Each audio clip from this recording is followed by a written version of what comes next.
আমরা দেশের রাষ্ট্রপতি এবং মাননীয় প্রধানমন্ত্রীর কাছে আমরা আবেদন করতে চাই যে বাংলার যোগ্য শিক্ষকদের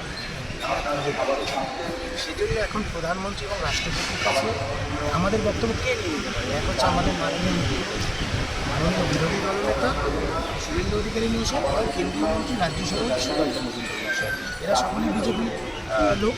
সুতরাং আমরা এখন তাদের কাছে আমরা ব্যক্তিগত স্তরে চিঠি চাপাটি করেছি সব অংশের সঙ্গে, কংগ্রেস বিজেপি সব অংশের সঙ্গে।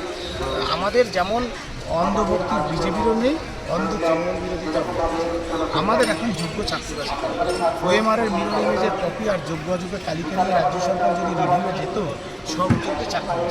সেই জন্য আমরা বিজেপি দপ্তরে যাব, মাননীয় মন্ত্রী এবং রাজ্য সভাপতি এবং বিরোধী দল আপনাদের মিডিয়ার মাধ্যমে এবং আমাদের যে চিঠি তার মাধ্যমে আমরা বলছি যে আমরা যোগ্য শিক্ষককে আমরা জানি রাজ্য সরকারের দুর্নীতির কারণে আমাদের চাকরি চলে গেছে।